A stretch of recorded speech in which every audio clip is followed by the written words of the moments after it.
It's 2 weeks' notice with your host, Caitlin Moran.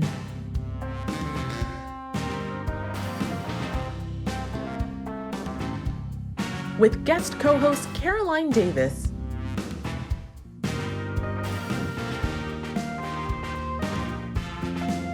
With special guest Dean Mark Lukashevitz.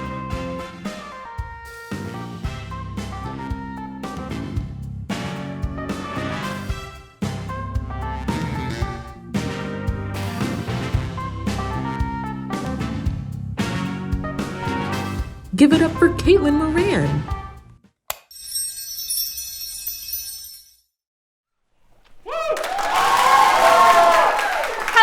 Hello. Are you ready? Let's do this.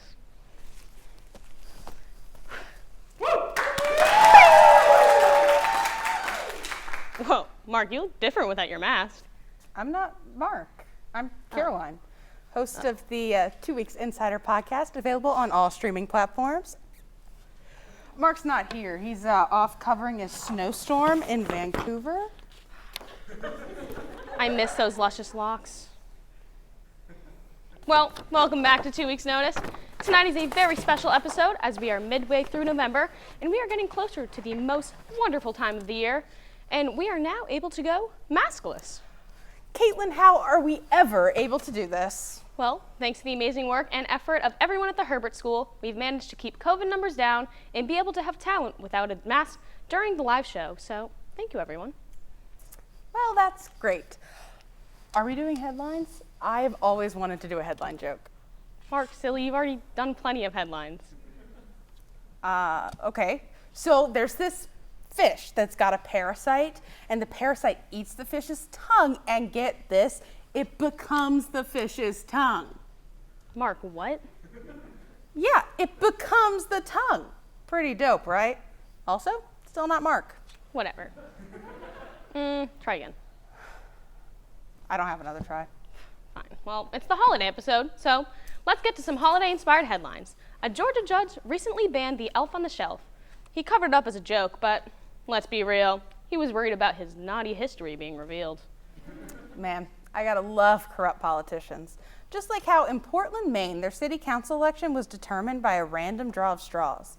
You know, we used to do that in middle school to determine who eats a urinal cake. Did you have to eat it? Wouldn't you like to know? Yeah, I would actually. I signed an NDA, so I can't disclose that information. The case is still open. Whatever. Anyways, a Utah Christmas tree farm recently went viral on TikTok for doing magic mic dances. Oh yeah, I saw that. Man, those guys are such dilfs. Dilfs? Yeah, dilfs. You know, dads I'd like to ficus. Wait, you know what would be fun? What? What if we drew straws to determine who would recreate the TikTok? Heck yeah, I'm always down to embarrass myself on YouTube TV. Here are some straws. They're the same size? Almost as if someone rigged it so that they could see Caitlin Moran twerk on YouTube TV. Definitely wasn't me. You mean you rigged it too?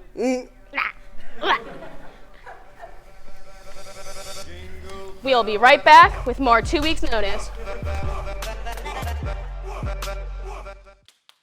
I knew I recognized that hat. Caitlin? Caitlin? Yeah, Caitlin. So what are you doing? Oh, I'm just hanging out. Yeah? You know, waiting for the bus. Oh, buses are cool. Yeah, I agree. It's only like 3 letters, just so easy to spell. B-U-S. C-U-S. Yeah. Oh, is that it right now? That's the bus. Let's go. Hey, let's get I on the guess I'll be bus. on the bus, Hey, too. okay.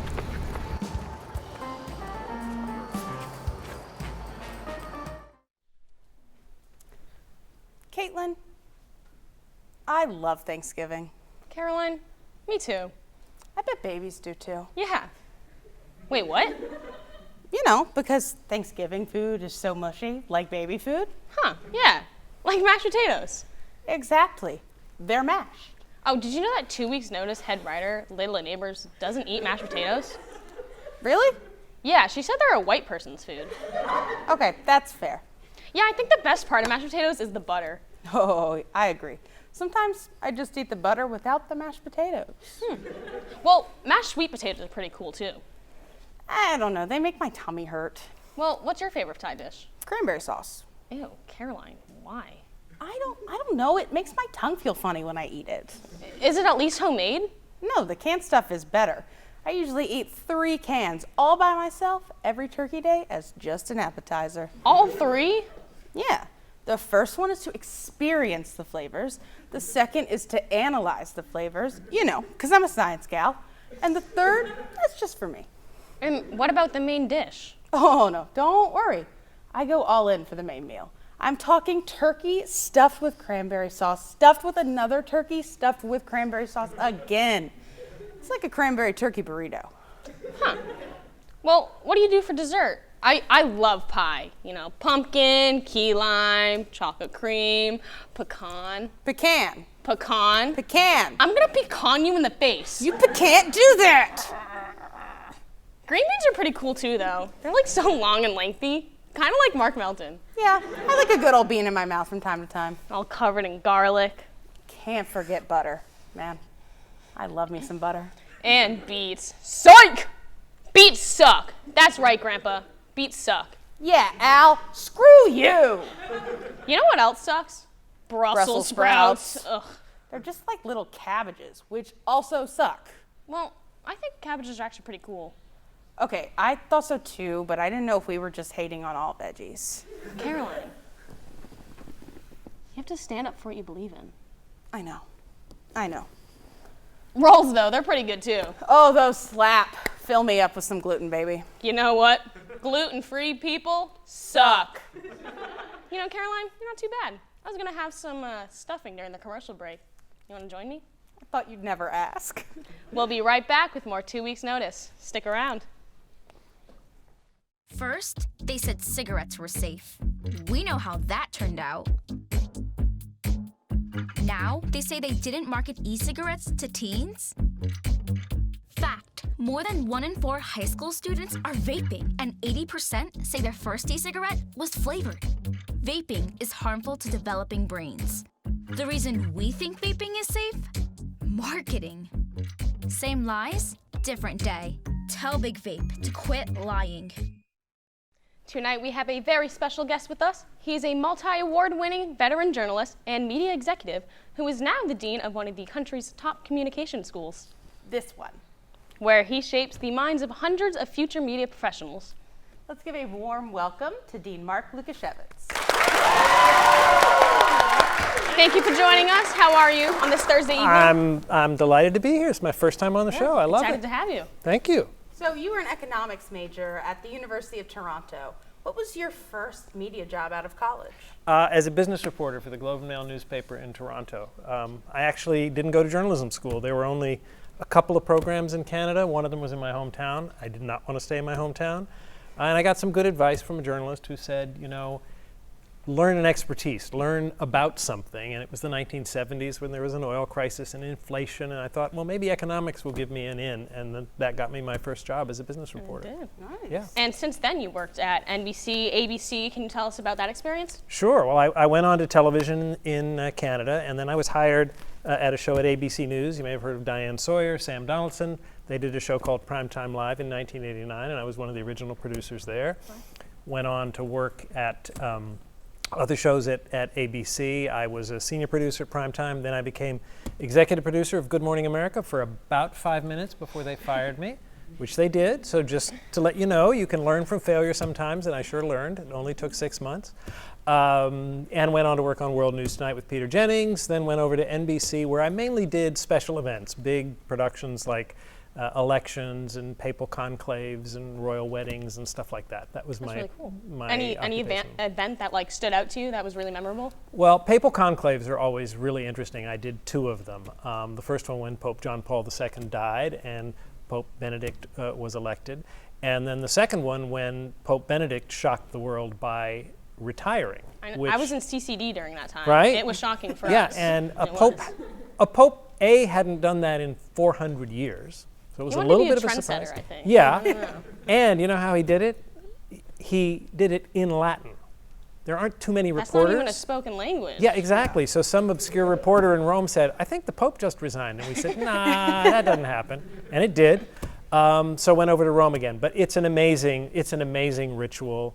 Vatican TV is incredible. They provide beautiful pictures, and you're shooting at St. Peter's and in Rome with all that architecture. So that's stunning. And the royal wedding was really interesting.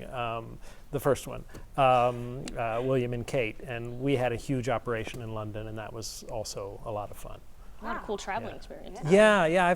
I've been very lucky. I've traveled all over the world with my job in television, and it's the thing that always compelled me about television and about journalism was you really were never going to do the same thing twice. Every story is different, and if you advance well enough in your career, you kind of get to pick what you want to do.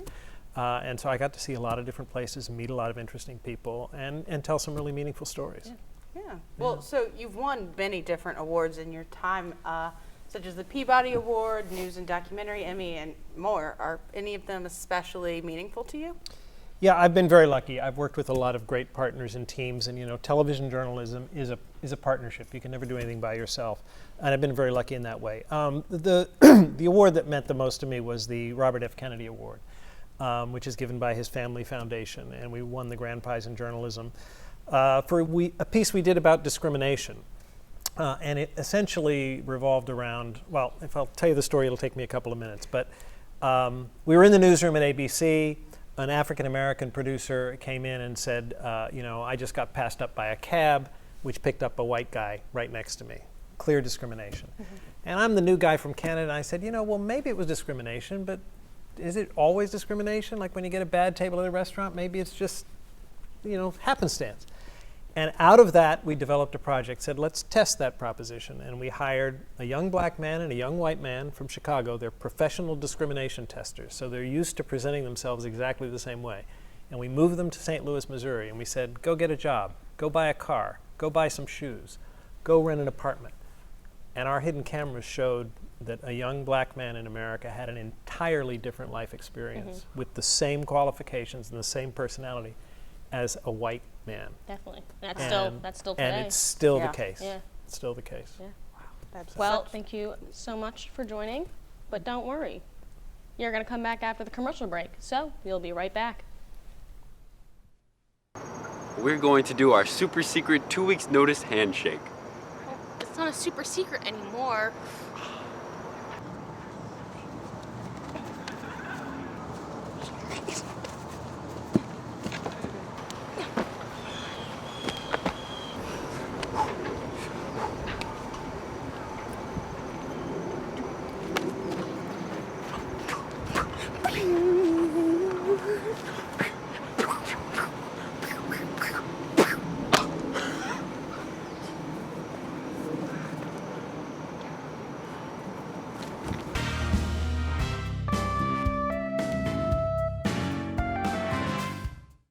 And we're back with Dean Luke.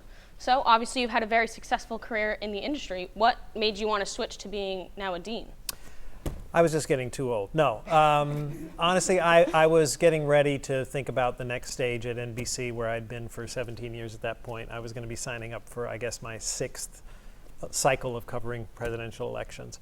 And honestly, I wanted to try something else. And I thought, if I'm going to try something else, I was turning 60. I thought maybe I better get on with that. So I let NBC News know that I really didn't want to sign up for that again. I stayed with NBC for a little while, doing some consulting while I looked around for what my next adventure would be. And a colleague at NBC said, Hofstra's looking for a new dean. And can I put your name in? And here I am. Yeah. Very That's how it happened. So now that you're here, are there any new LHSC projects or events coming up soon that you're excited about? Well, as you may have noticed, I love doing new things, and I'm constantly trying to add things to the school. We just added the vertical video lab this year, which seems to be getting a lot of traffic, so that's a success. Green screens are very fun. Right? Green screens are always fun. Honestly, the center of this school, what makes this place go, is you guys and the faculty and the staff who support what you do to be able to use these studios and make your movies and write stories and press releases and all of that. My job is to make sure you have the tools to do that, to make sure these studios are well equipped, to make sure that the equipment you're using is up to date, that we have the software that you need. And that's what I spend a lot of time worrying about and trying to keep going, and just trying to empower everybody, the students, the faculty, everybody, to have new ideas, to try new things. So we're going to be renovating the News Hub for the first time in over a decade, which I think is going to be pretty exciting. I hear there's a very large switcher that's going into the control room that's going to... Lots of buttons to press. Lots of buttons, some other new equipment. We're constantly trying to make sure the equipment you've got is what you're going to face when you get out into the industry, so that you're prepared. We're definitely very lucky with all the and the professors, top notch. Your faculty are really excellent, and I say that, I've encountered a lot of people in the industry, and the faculty you have in every department here, they're not only scholars and they know how to teach, but they know what's going on in the industry, and they're staying up with things, and that's really important because our industry is changing as rapidly as any industry on the planet right now. Yeah, I agree. Well, is there any advice that you can give for students wanting to pursue majors in the entertainment and media field?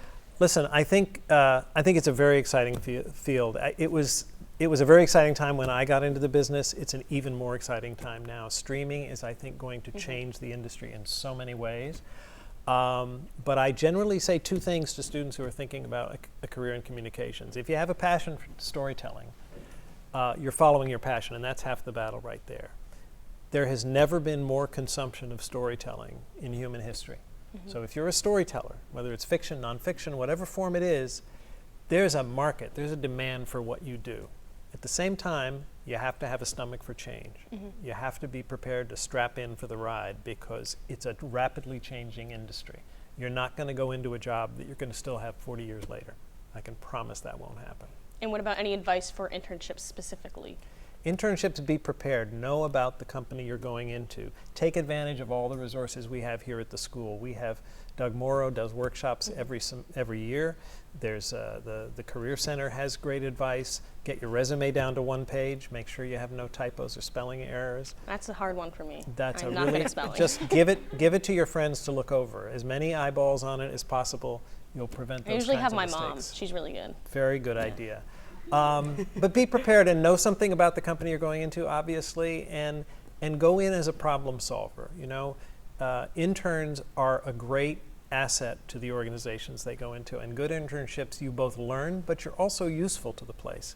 And a good boss wants you not just because you're a warm body to go get coffee, but because you're a brain, and you can help them solve problems.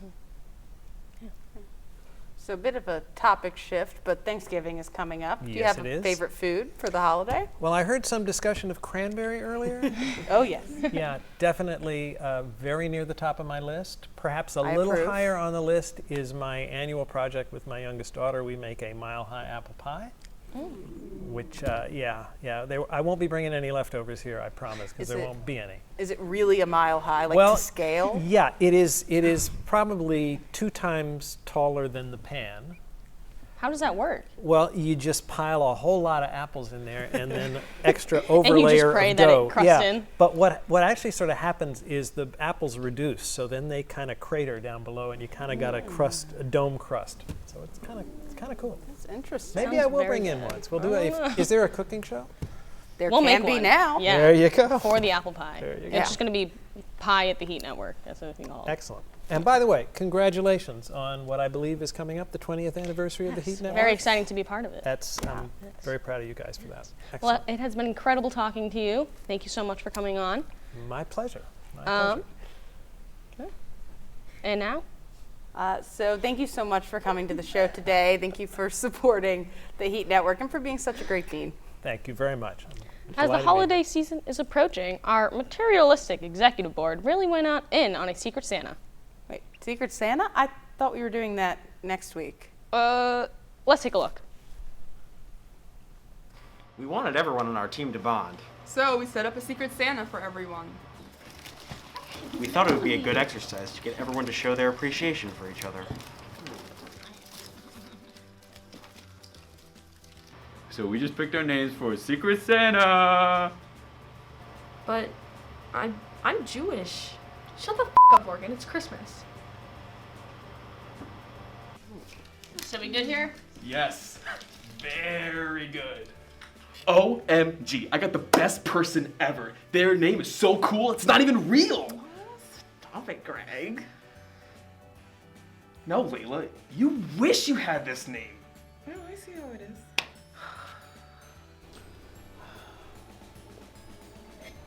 Oh. Sebastian? Yes, sir. Please, go fetch Miss Miranda a Secret Santa Christmas present. I'm far too busy to do that myself. Yes, sir. Oh, I do love the holidays. I got a commuter. Barely even know anything about them. Like, where are they even from? Hey! Don't take it personal. Well, then my person's probably the shortest person on Earth. I like getting gifts for tall people. So, Mark, what do you think I should get for someone who manages productions? Hypothetically, an avocado. Thanks. Sick Vine reference. Great advice. I'm so stressed. I have no idea what to get my person. Oh, dang. Well, who do you have? I'm just kidding, Mark. It's not a Secret Santa unless it's secret. Ryan never really told me a budget for this. I don't know what to do. Yeah, I figured I'd shop local. So, Caitlin, what do you want for Christmas? You know, just like brainstorm some ideas, get the ball rolling. I don't know, maybe like a puppy. Oh, maybe some luxury overalls.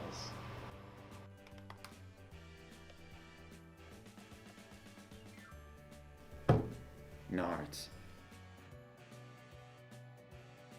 Okay. It works. You just have to give it a couple tries. You could do this, baby. I believe in you.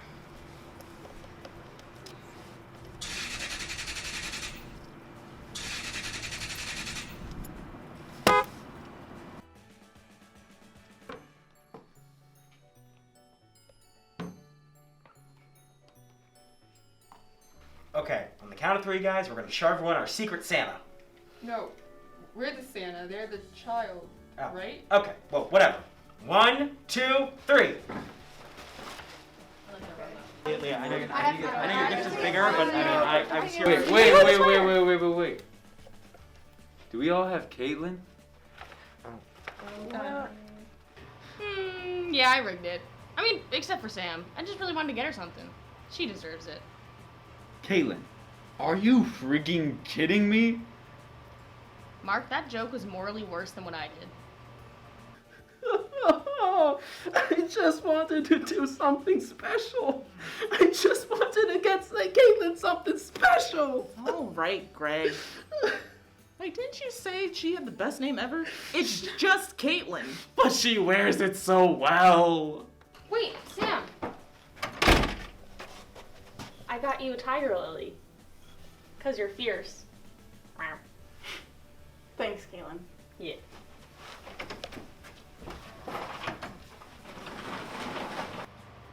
This isn't even a tiger lily, but maybe she does have a soul. Well, I had fun.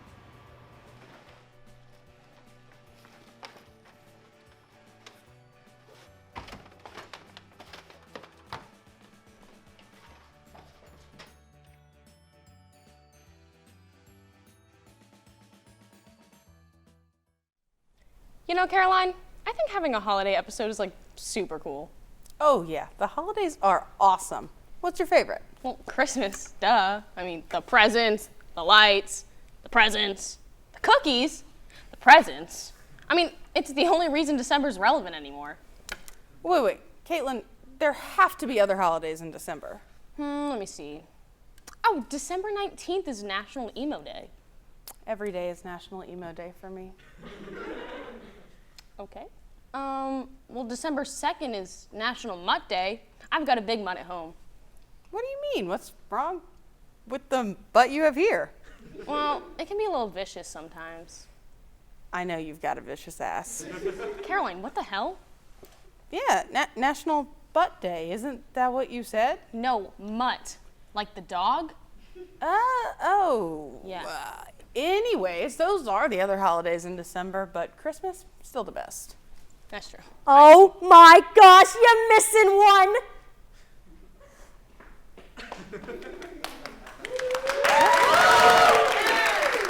Who the hell are you? I'm your neighborhood Yenta, and I'm here to tell you you're missing one. Oh, which one? Pearl Harbor Day, Dewey Decimal System Day? Oh, National Ding-a-ling Day. Ooh, I love me a good National Ding-a-ling Day. No! You're missing one of the most important one of them all. Oh, I think I know what you're talking about. Chinooki Day. It's when the rebel forces storm their way into the Empire's Death Star, and Luke Skywalker, was able to precisely shoot the shot that blew it up, ultimately defeating the Empire. Or so we thought, as Darth Vader escaped. No, that's the Star Wars you kids keep blabbing on about. I'm talking about Hanukkah. Oh, I think I've heard of something like that. It has something to do with, like, Adam Sandler? Don't tell me it involves grown-ups too. I can't stand grown-ups too. More of a bedtime stories kind of gal. Well, I like Uncut Gems because I have taste. So. First of all, Grown Ups 2 is amazing. Second off, Uncut Gems, underrated. But no, I'm talking about Hanukkah, the Jewish holiday. Oh, is it like Jewish Christmas? Do you have a Hanukkah Santa? Does he dress up in blue and gold? I picture he's something like this. Why do you have that all ready to go? I've been waiting to use that graphic for years. All right, lady, you're running my Christmas vibe. What do you want? All right, gather around, children. I'm here to tell you the story about Hanukkah. So, there was these people, and then there was this candle in the desert. And then there was the Macklemores, and they went thrift shopping. Yeah. And then Adam Sandler sang that one Hanukkah song. I love that song. Me too. We should. Okay. Put on your Hanukkah. It's time for Hanukkah. Yeah, we know it. It's so good. Wow. I think I truly understand the magic of Hanukkah. It's so powerful. So, what do you think? Is Hanukkah one of the most important holidays? No. Yeah, you're right. It's not even the most important Jewish holiday. But we do get 8 days of gifts. Anything good? Nah, usually just socks. Well, anyways, happy Hanukkah from 2 weeks' notice, you little tweaker! And on that note, happy holidays from all of us at 2 weeks' notice. We want to give a special shout out to our package producer, Maria Margaretis, who is graduating in December. We'll miss you. Thank you for all of your great work. You know, we made a pretty good team. I mean, yeah, you didn't do half bad for your first and last show. We'll be back next semester. Good night.